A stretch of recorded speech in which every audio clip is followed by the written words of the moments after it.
Hey everybody, welcome back to Video Game So taking on a super fun and super exciting episode for you guys today, because about a month and a half, maybe 2 months ago, I talked about the fact that Splatterworld, the last NES and Famicom game that was basically completed but cancelled before it ever saw a release, had been dumped online. I also told you in that video, unfortunately, everything was obviously in Japanese because it was a Japanese game that was never intended to be ported home to the West.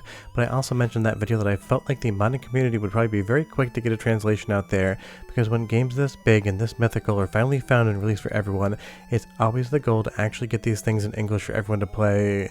So as of yesterday, Aeon Genesis released a patch for the entirety of Splatterworld on the NES and Famicom, so you can play the entire game in English, and that is straight up 100% one of the best things in my opinion to happen in 2025. Before you get too far involved though, do me a huge favor down below, hit like and subscribe and ring that notification bell, definitely helps us out. And if you feel so inclined and want to support the channel, go to Patreon, link down below as well. But obviously last time I talked about this game, I said your enjoyment was going to be very minimal because there wasn't really any sort of walkthrough or guide because the game had just been dumped. So unless you understood how to read Japanese, you'd have absolutely no idea how to progress in the game. But now obviously that's going to be a completely different story, pun very much intended, because the entire storyline, all of the menus, and all of the dialogue are going to be in full conversational English. And that's obviously going to make this game infinitely more playable for anyone out there that actually wants to sit down and enjoy it. And again, this is why I love the retro gaming community at large so much. People out there take it upon themselves to put in the time to translate an entire script and to do all of the hex editing and ROM hacking to be able to get that script into the game. Because it's not like people are making a ton of money on these things, they're making $0 in fact.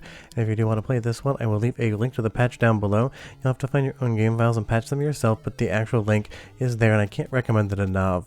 And just so you know, I'm just showing you the early parts of the game, but I'm maybe about halfway through now, because there are some really interesting story elements that I don't want to ruin for you, because as of yesterday, it's the first time anyone's ever been able to understand the game in actual English. By the time you're watching this video, I've probably finished the entire game, so you can leave me a comment down below and ask me how that went. But again, this is no small feat, and the ROM hacker here, Aeon Genesis, even went so far as to actually reconfigure the menus in the game so that all of the text match the graphics for the menu.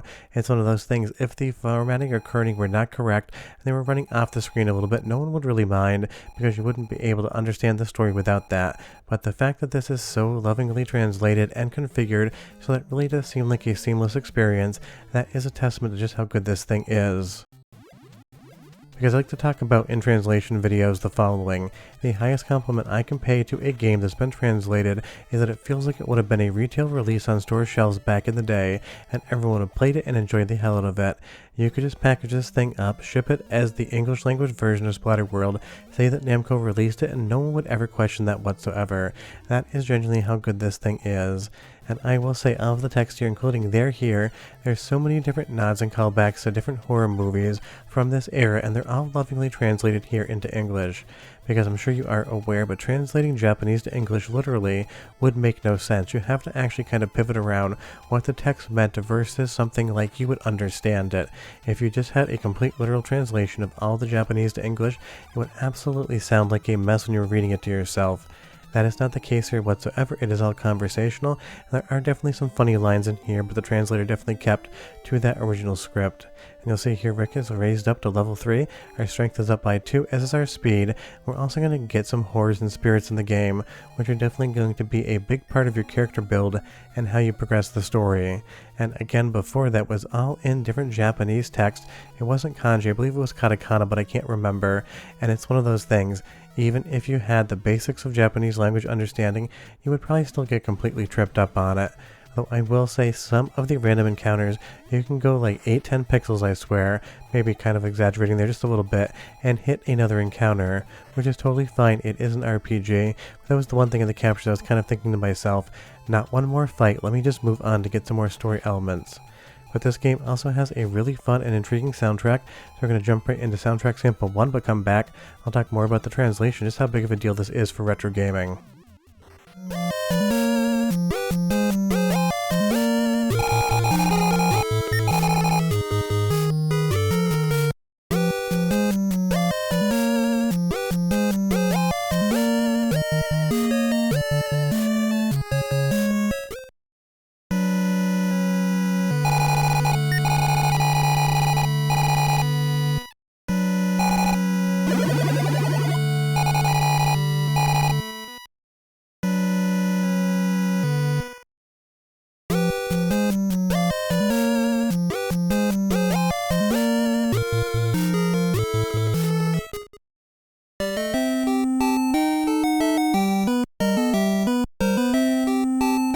I mean, as far as NES or Famicom music sounds, it definitely works for the overall kind of cartoony horror vibe going on here, because this is not going to be the same theming as something like Splatterhouse 2 or 3 on the Mega Drive or in arcades or even on the PC Engine or TurboGrafx, or even the remake that came out maybe like 15 years ago now. And it is wild that remake is as old as it is. I still remember being absolutely excited for that thing to get announced, and while I don't think the game is absolutely amazing, I don't think it's as bad as the internet says either. Definitely like a C+ tier effort because it is in Splatterhouse, one of my favorite gaming franchises of all time. I think I enjoyed it ever so much more. But I will definitely say I'm getting big Mother and Earthbound vibes here, and that character's face in these trees and the overall map layout and even kind of the graphics definitely has a little bit of that Mother and Earthbound vibe thing going on.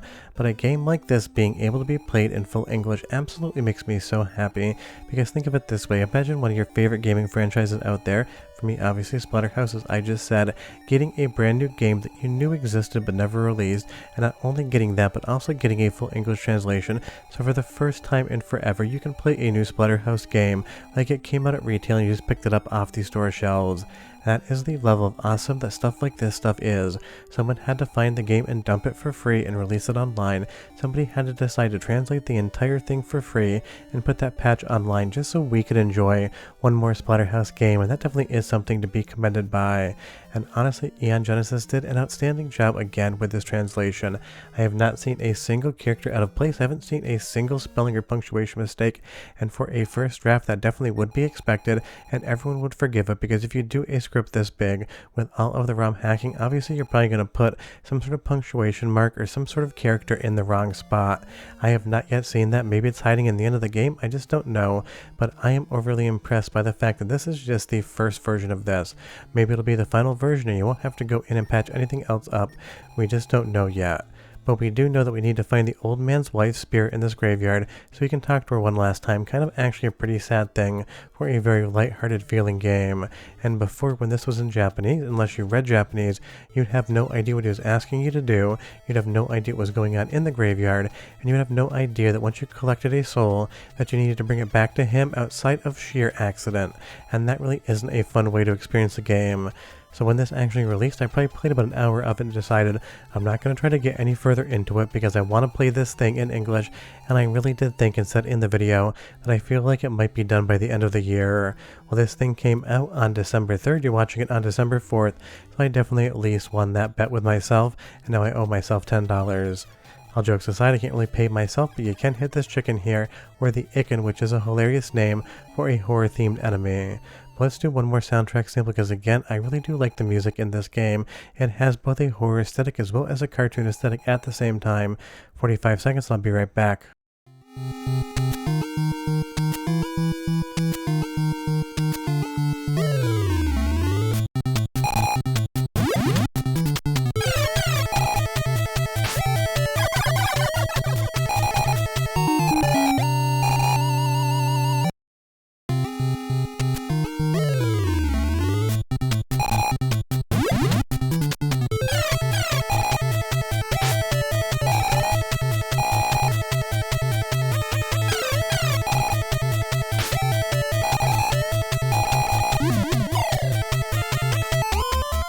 Particularly like the battle music, has a nice intense vibe going on, and I love this pumpkin head right here wearing what looks to be like some sort of rejected robe from Rise of the Triad, and I feel like his actual fronds on the pumpkin look more like some sort of bad comb over than anything else.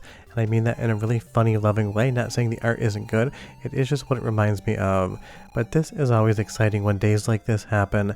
There's so many people out there that spend so many hours of their time just to bring us new fun experiences in retro gaming, and it took a whole bunch of people, the dumper, the translator, and everyone else I'm sure who tested this, to make sure that Splatterworld was available and playable by anyone who wanted to sit down and play it. And as of yesterday, that is going to be the story for all time. And that is the type of thing I always advocate for on the channel, and always save room for video-wise in my schedule, because this is the type of thing I wish we saw more people do more often. So if you want to play Splatterworld today, you can play it in full English, you can enjoy it on real hardware, the Mr. FPGA core, or software emulation. But definitely check it out, it's 100% worth playing, and trust me, you want to get further into the story because it definitely gets a little strange and weird. But I'll see you guys next time. Bye bye.